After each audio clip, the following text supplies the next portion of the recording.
Hi everyone, I'm Carla, And I'm Ale. and this is Booked and Buzzin. And today we are going to be breaking down some recent book news. Mm-hmm. This is like a new segment. There's not going to be anything like scheduled or specific about it. It's just something, or we have updates, or something is going on in the book world that we just want to talk about. Yeah. And since we talk about it anyways, we might as well film it. Mm-hmm. So Let's start with your favorite piece of news, I think. Fae Alchemy, the third book that was set to come out in November of 2026. The release date has been moved to 2027. To be specific, it's coming out September 7th of 2027. So she pushed that shit the fuck back, almost like a full year. Yeah. Literally a year. So let's talk about it. Yep. Why do you think she pushed it back? So if I'm being honest, this is my opinion, which I love giving. I do think it's the response from Brimstone. Really? Like, I think there could be a couple things. Like, I think that there is a world where ACOTAR is being released and Rebecca Yarros' novella, and she just like, whatever. Mm-hmm. I don't think that could be 100% the only reason. I genuinely think it has to be the Brimstone response. You don't think? I think it's probably both. Okay. I'm not going to lie to you. I think that she was probably already contemplating. I was probably going to move it back anyways. Yeah, because I think so. the Brimstone reception largely has not been great. I know some people did like it, and kudos to you if you did, but a lot of people had a lot of critiques. Yourself. I'm just kidding. You don't have to. I'd love you to. No, some people have. On TikTok, we've posted some shorts, and people have commented that they enjoyed it. Yeah, but they never tell me why. I ask. Yeah, and I genuinely, know. like, I never, like, try to taunt you. Like, why do you like it? Yeah, no, I'm like, tell me what you liked about it, because it's hard for me to understand. You don't say that, though. You're like, oh, that's so interesting. Like, tell me, what did you like about it? Well, yeah, but it's what I'm saying is hard for me to understand because I just really just did not like it at all. No, I know. I know. It was brutal. But it's never taunting. It's never like that. I know that some people liked it. I know it was, but that's life, right? Like, everything is going to have its haters and its... Yeah. But largely, I have not heard positive things about Brimstone, which is comforting because... Like, there's sometimes I read something and people love it, Fourth Wing, and I hate it, and I'm just like, what the fuck, man? Every single year, we're going to have a book or a series that we're going to have to argue explicitly for 365 days. Yeah. The first year of our podcast was the Hunger Games and Gale. We argued about Gale. Yeah. Okay. Well, yes. The second year... And coming into the third. The first year, I also argued about Fourth Wing. I've grown confident in my hatred of it now. I know. I tried to find the good in it. Because I did like the concept. But I couldn't find a single good thing. Okay. So, anyways.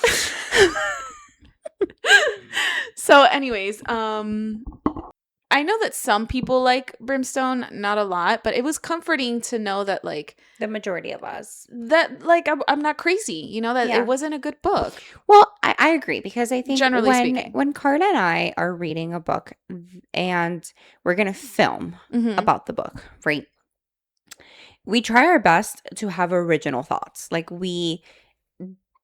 scroll away from spoilers or like opinions until we're done with the book.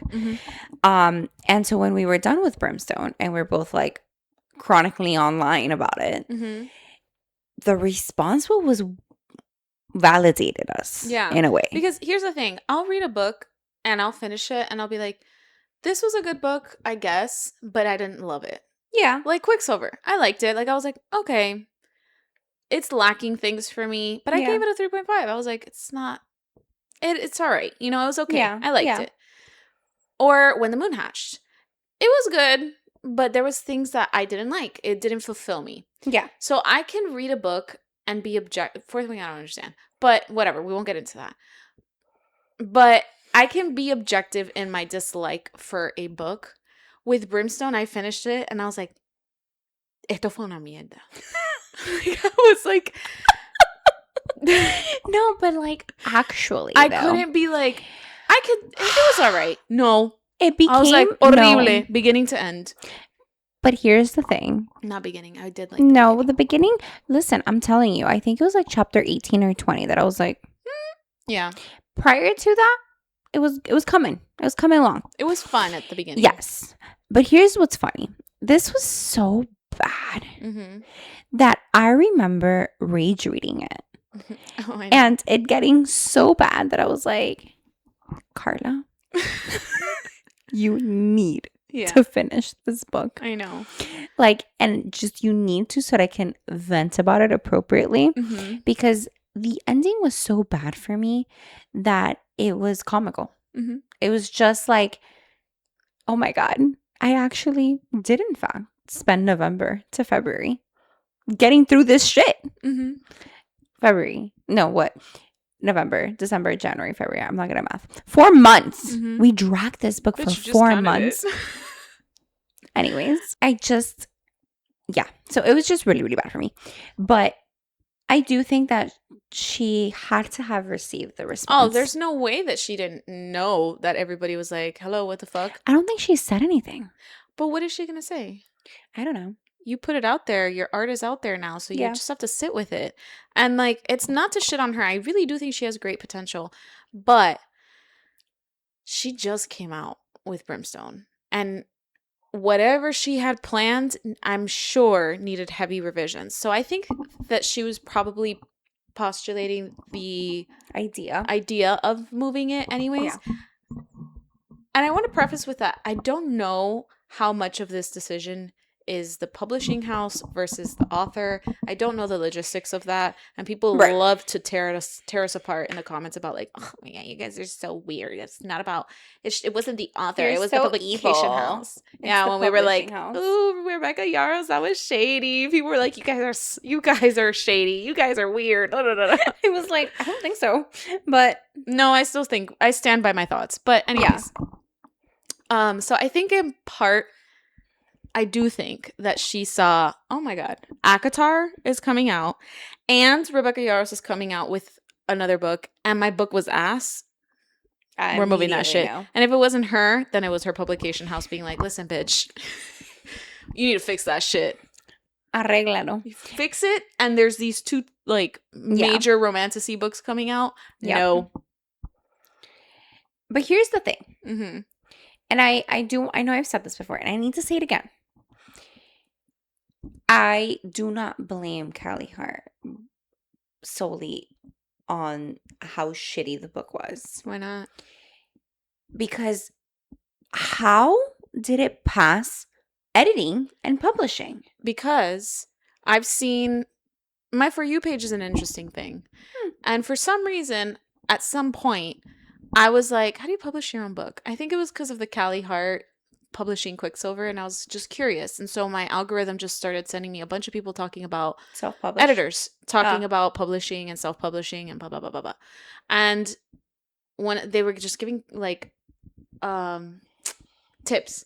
Okay. And one of them, the editor was like, listen, you need to listen to your editor because you can give me your work and I can correct all the things and make all the notes, but you have to do them. And if you don't, your book it's not going to have the things. It's like, she was like, you need to get an editor. And this also came up when that girl that I won't name, and I don't remember her name, came out with that book that she like super hyped. And everyone was like, what the fuck is this? What is this? And she started, people were like, you need to get an editor who's not just saying yes to everything, or you need to get an editor and listen to what they're telling you. Yes. So you have the choice as an author to ignore your editor, I think. But I don't think that's like, I get what you're saying. I don't disagree. I kind of disagree. Okay. Just simply because, listen to me. Quicksilver was self-published. Right. You got into a publishing house. You're going to tell me that the publishing house didn't catch this and is not like, hey, we're helping you market this book. You're under a publishing house. Like, you made it. Yeah. But you're not going to listen to me? Immediately, no. I don't think so. I don't know what the logistics are. I'm sure there's more into it. I'm sure they do have power over things. Give us details. Like if you work in editing or whatever, like if you know about this. Yeah, if you know about this. Don't. Because we don't. I'm assuming, right? But I do think that if you just got into publishing, no, you just got into publishing house with your second book because your first book was such a big deal, right? In the year. Mm-hmm. Like, how are you not going to listen? Okay, so just off of a quick Google search, it says that a publisher's power to force edits is strictly defined by the publishing contract.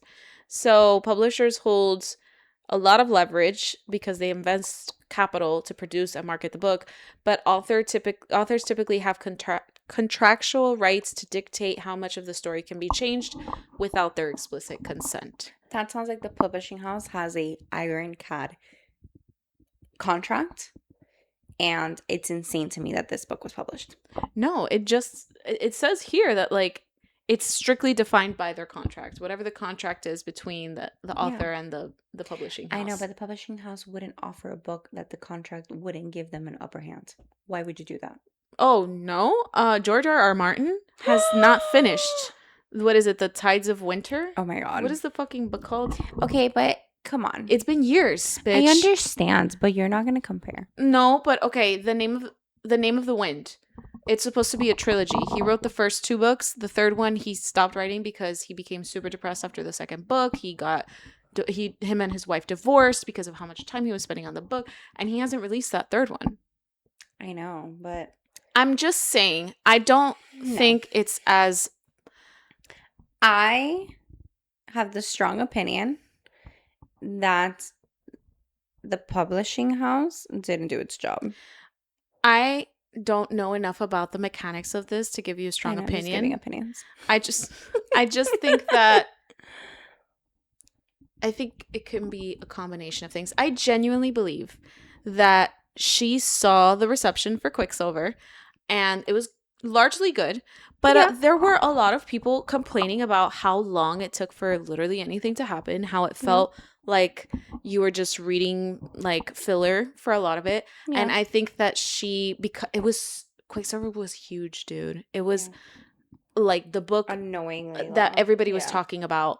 And I think that she wanted to fix those things admirably, but I think she just overshot herself, and I think that she put way too much into the book, didn't resolve enough things. I think this was like the biggest release that she's probably had. I think there was a lot of pressure, and I think that the publishing house probably like they did drop the ball on things because there was an excerpt that was from Quicksilver that was in Brimstone, and Callie was like, oh my God, that was supposed to be taken out. I'm so sorry. I'm so embarrassed. I'm so blah, blah, blah, blah, blah. So I know they dropped the ball. That's also the least of my worries with this Brimstone. No, but I'm saying, obviously that shows that the publishing house did drop the ball also. Yeah. But I think it's a combination of things. Yeah. Okay. So, September 2027. Yeah. Sounds like it's not in my roster. But I guess we'll talk about it when we get there. Actually, I think it is. Because I thought it was going to be this year, and I was going to cut you some slack because this year we're slammed with reads. Next year, it's a blank canvas. Not really. We have a pretty big TBR. I think we have But we have enough space to add a Fae Alchemy series book and probably 3. Book 4 of Onyx Storm of Fourth Wing. So it's very exciting. Speaking of... Rebecca Yarros, we got a little Easter egg in one of her posts, so that's part of the book news. What has me, gasping like that. Yeah, we got a little bit of news from the horse's mouth herself. Yeah, so I don't mean that shady. That's a saying. I just don't know. I know. I was like, I was gonna ask. I was like, I've never heard that one. I fuck up sayings. Today I was like, oh, that's a catch 120, and they were like, it's catch 22. I didn't mean to call her a horse. I just don't know what the saying is. Yeah, okay. Straight from the horse's mouth, no? Ni tengo idea. Okay, never mind. No tengo idea. I know them in Spanish, though. Yes. Well, the English ones, I always mess them up. Because, like, the other day I was saying, what was it? Like, something about hindsight is... 2020? Bueno, dije otra cosa. And They're like, what? And I'm like, no sé. So she basically said that the POV for the novella is not who you expect it to be. I don't necessarily think that we expected it to be, but we were hoping it would be. No. So it's probably not going to be Satan. I think we had a pretty firm belief that it was going to be Satan. Yeah, that's true. So I guess that takes both of them out. So who the fuck is it going to be then? Mara? There are a couple things that I feel. Brandon? The thing is that you have to think about Garrick? What we're missing. So I don't think... A whole lot, because she loves plot holes. Don't start. Well, we can't talk about Fourth Wing if I have to control myself, porque yo no puedo. Bueno. Okay, so think about it like this. I don't think we're lucky enough to get anything from the 24 hours that's missing. From when Zayden turns for sure, no, full. for sure, So then right away, you get rid of Garrick or anybody else in those 24 hours. Mm-hmm. Like, I don't think we're going to get anybody. No, you're not going to get Bodhi. You're not going to get Brennan. Well, you might get Brennan. I guess, but I honestly, I'm putting my money on when Mira goes to visit the grandmother. Oh, that's a good one. Yeah. I thought it might be Mira or Brennan. Not so much Brennan, because I think he's a villain. And I don't think we're going to get anything from him it's until so shady because the hints are not hinting strong enough. But there's so much missing. Brennan, I just feel the weirdness coming off of him. Yeah, he is. Agreed. And not even by things he says, just his presence. That's why there's no like clear hints or content behind Brennan being evil. Mm-hmm. But there's just a vibe, right? So that's my first guess. Oh my God, I can't believe I'm going to have to read this shit. It's going to be so much fun. The second guess is Andarna, maybe? When she's off in that's a good one. The dragon world. Because I have a lot of so I don't want to give you more. See, I was gonna say no wait. I was gonna say like the weird saying, like what's like en español es no le quiero hacer más leña al fuego. Right? But I was gonna butcher it in English. Throw more fuel on the fire? Is it that? Throw more fire. But fuel. I don't. Is that a saying in English? No sé. Maybe I'm making it up. Okay. So one plot hole that pisses me off is if the novella is Andarna's POV during her journey back to her brethren, right? How did Taryn take her all the way over there and she get back in less than 2 weeks? I know. That bothers me. Are we going to talk about plot holes? Because you got it. Okay, but I'm just going to I'll give you that one. Okay. So those are my top 2 guesses in regard to this novella, I think. But shady characters for me, Brennan and actually Riddick. Riddick is a little weird to me, just because of 2 things. One, a lot of people have been pointing out the stabbing thing. Is that where you're going with it? What stabbing thing? The thing where they the chef or whatever threw a knife and it seemed like he was stabbed, but he wasn't. Lots of people are talking about that. That's another one. That's actually a big one that I hadn't thought of. But I had Yarros. 2 other ones. One, when they are in Devreli. I don't remember where they are, but it was where she got her dad's book. And I love how useful that book has been. Tú vas a seguir. I love the journey we went on it. And then we just stopped talking about the book. You're going to continue. You said plot holes. I know. You triggered me. I know. But you're going to have to do this whole thing again. I know, but I can do this all day. I know. Okay, anyways. When they went island hopping, essentially. Okay, yes. And whatever. Violet says something along the lines of, stay here. I'll be right back. And he was like, I'll be where you need me. What the fuck does that mean? I love how she didn't ask questions about her hair color. The second time that Riddick is shady to me is when he demonstrates his ability to free someone from the inside out. And Violet, being a scribe, because she knows everything, is like, that's actually not a thing that ice wielders do. It is now. So why is he so powerful? All of a sudden. But I'm telling you. Well, if Riddick doesn't turn out to have a shady secret, I'd be very surprised. I think there's something going on. Oh my god. All right. I just can't help This it. is just going to be so much fun. This whole series is like a huge guilt to me. I could just say anything about anything you say. Everything you say triggers I know you're something. ready. You're ready. I am, dude. I think my anger has festered for it. Okay, so So, anyways, just to close up that book news, we have a novella coming in, and we are pretty sure it's not going to be Xaden or Violet. Like, no, we're sure. So those are my next thought was Mira. Yeah, those are my top two guesses. Yeah. Mira during the time that she goes to the grandmother, or Andarna at one point within her Brennan journey. If wasn't so fucking shady, I would think it was something of him. And if not, then I would think this is like a moment in the past that we're visiting. You know, like a moment possibly with maybe like Violet's mom and Violet, or Violet's mom and dad, or just maybe some shit even like that. Xaden and Violet's mom's interaction. Maybe because Xaden wouldn't be the POV. Yeah, no. I think that it's gonna probably be somebody important like Mira,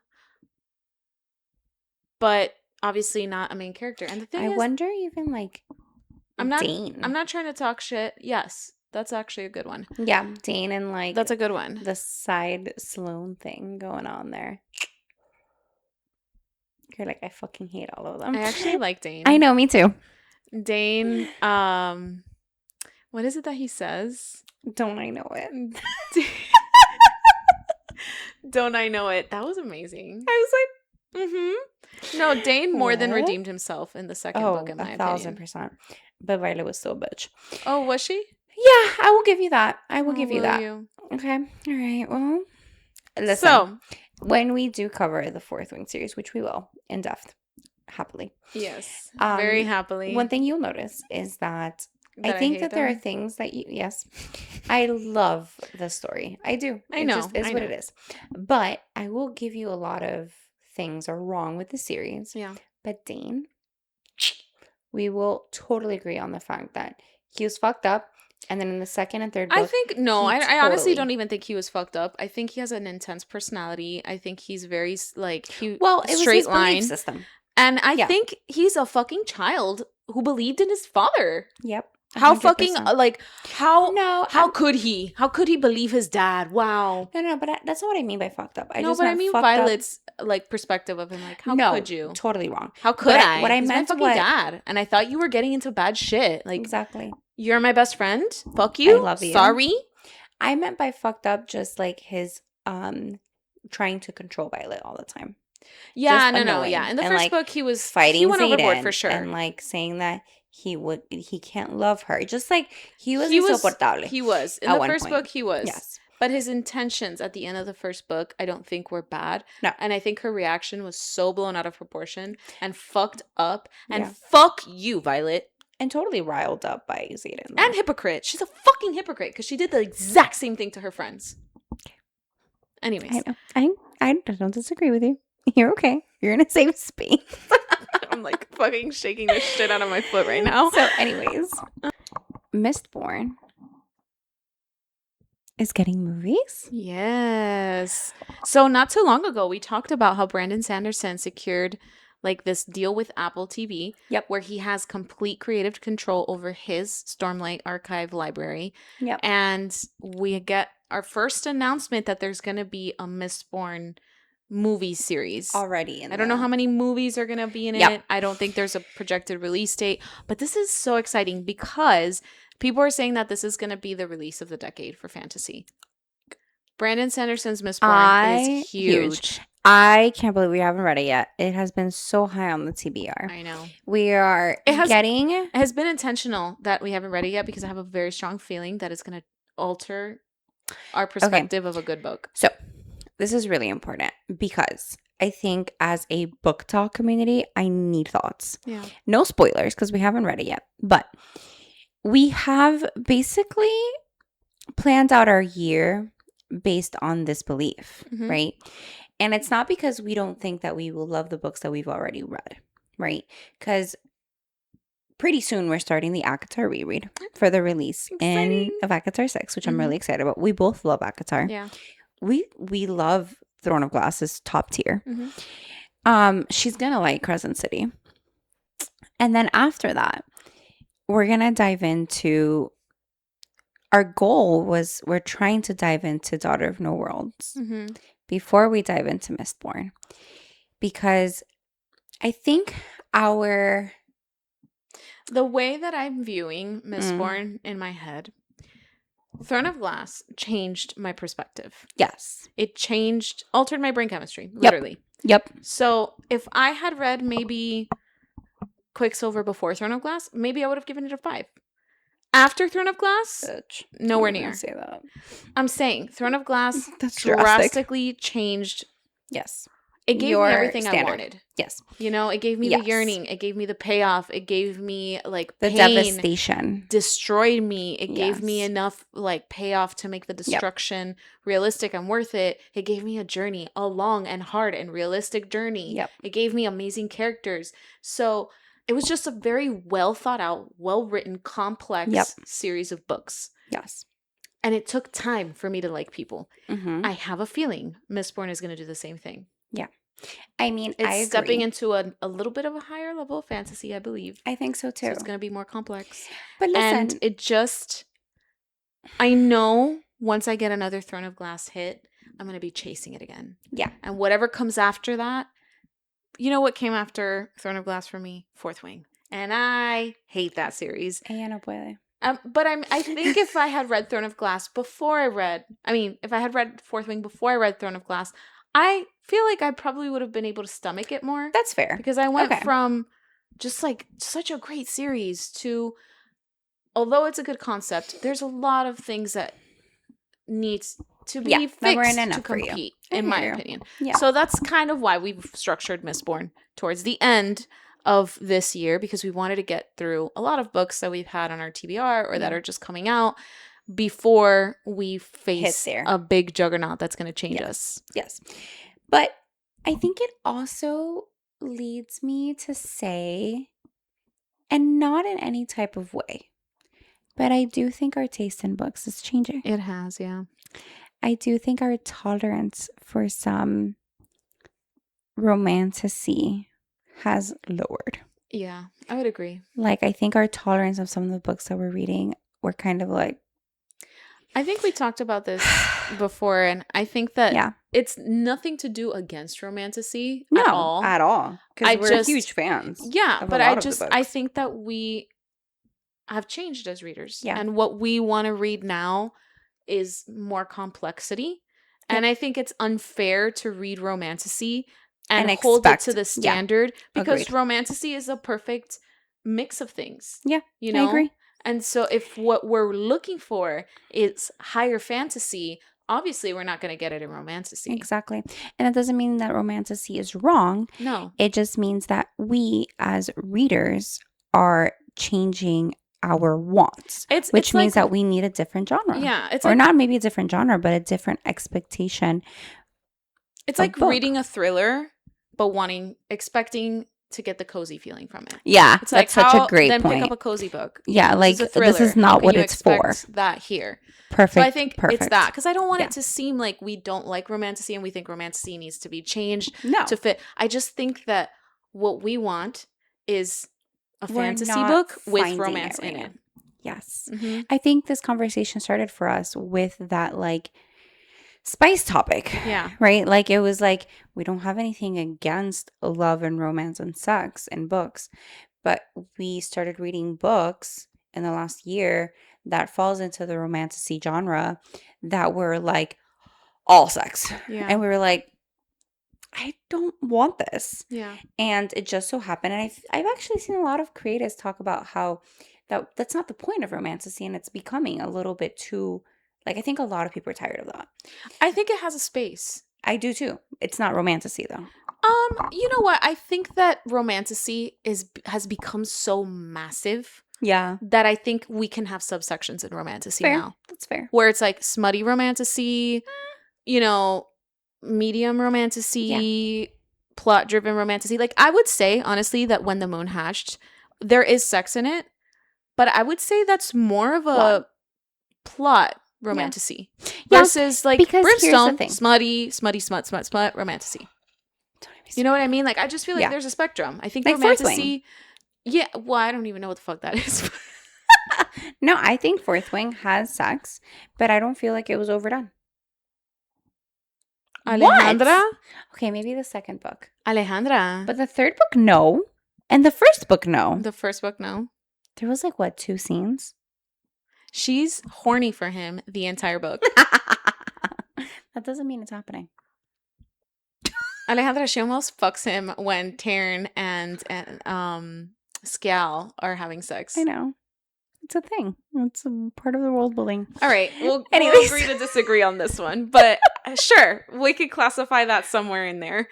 I just feel like romantasy has become bigger than what it initially was. And that's fantastic because what does that mean? We're getting more books. We're getting more content. We're getting more literature. I will tell you this.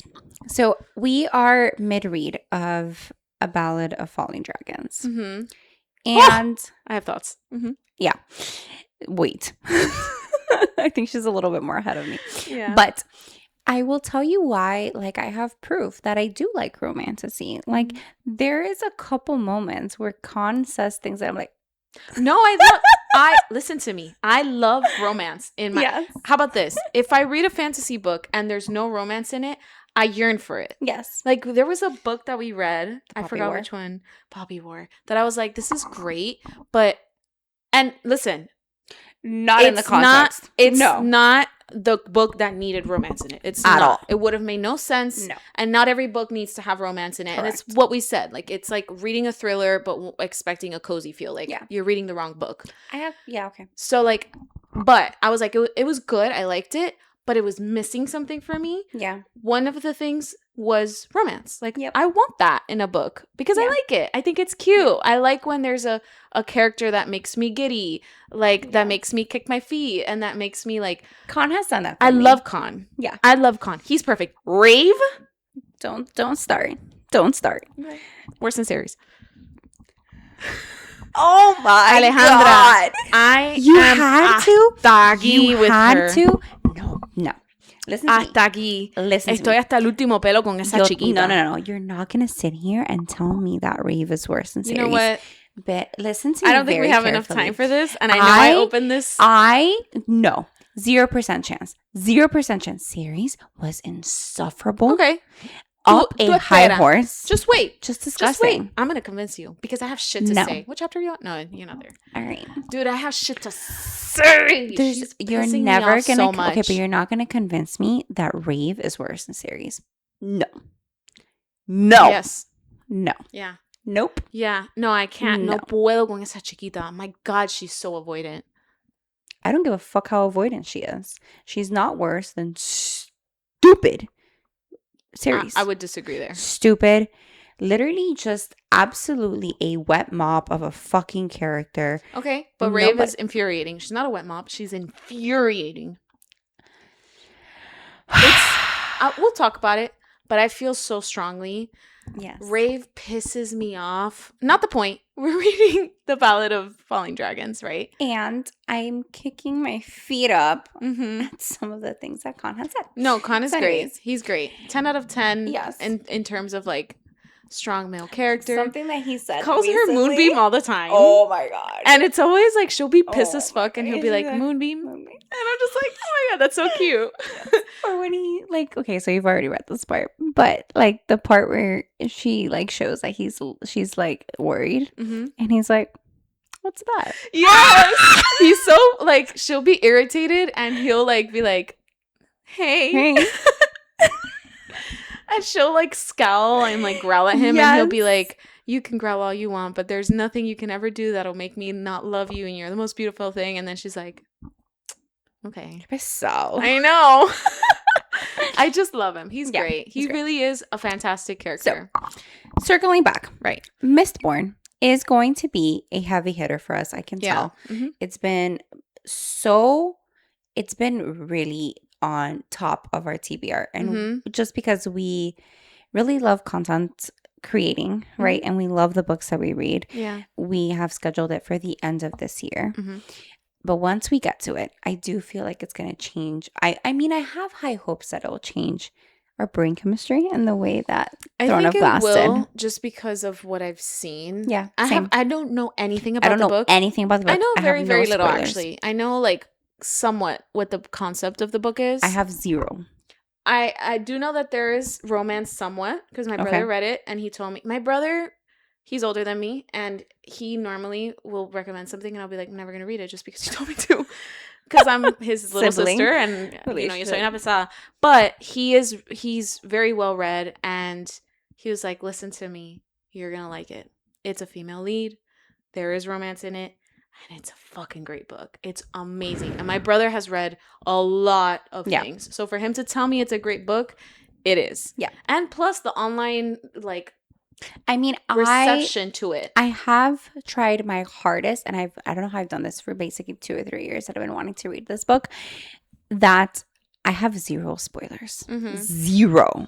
I didn't even know any of that you just mentioned, which doesn't ruin anything. But I'm going in blind. I don't even know the main character's name. But all I've heard is that people are like, oh, this book is amazing. Yeah. So, because there is movie in production, I'm excited that we're getting to the end of this, because one thing that you know about us is that when there's a movie or a show adaptation, we're going to talk about it. Yep. We're going to read the book. We're going to watch the movie show. And we're going to give you our opinions because that's what we're best at. Yeah. Being criticonas. 100%. But this is our little book news of June, basically. It's pretty exciting. Yeah, I think. Specifically the Mistborn. That was really exciting. Like, yeah. So catch us next time. We're gonna be doing this when something happens that we're talking about anyways. Yeah. So I mean, this year has been pretty full of book news. So let's see. This has been popping off. Let's see what happens. Else. At some point, we're going to have an ACOTAR title and cover reveal. So we'll probably talk about that too. And you know the thing with that, right? Just really quick. That's one thing that I've been like hearing a lot of chatter. And I was like, you might be right. They're like, what's the holdup? Mm-hmm. Like, this book is coming out in 4 months. We don't have a cover and we don't have a synopsis. And people are like, it's going to piss people off. That's why, like, we're going to get a POV that we weren't expecting, or maybe we do expect, or they're going to Tower of Dawn our ass. Yeah. Yeah. So, vamos a ver, but I feel like anticipation, but the Ballad distress. The Ballad of Falling Dragons did that too, no? The cover didn't come... am I wrong? Did the cover not get revealed until like 2 months before it was going to come out? I actually don't know. But I remember when I bought it, I knew what it was looking like. Yeah. Well, I'm pretty sure. No, because I pre-ordered the signed edition and I remember being pissed because I was like, what if I don't like the cover? Really? Yes. And then the cover was revealed and I was like, okay, that's fine. It's a very pretty book. It is. We'll see what happens. I'm very interested. It's crazy to me that there's no... Barnes & Noble is like the fucking queen of signed deluxe edition, hard copy, limited edition, single edition, this edition for one book that hasn't even fucking come out. They do it with like all of Alex Astera's books. They do it with all the big releases. Yeah. So all you can do now is pre-order on Barnes & Noble. There's no deluxe edition. I know. And they did it with the Ballad of Falling Dragons, that they were like, pre-order the deluxe signed edition and there's no covers. Just fucking pre-order it. And I said, yes, ma'am, because I need that signed edition. Yes. But for ACOTAR 6, there's just pre-order it. Yep. Nothing signed special, nothing limited, nothing. True. So what the fuck's going on? Okay. Well, you'll definitely get another episode of book news with Ale and Carla and Booked and Buzzin when we get something. Yeah. Thank you for watching. See you next time. Bye.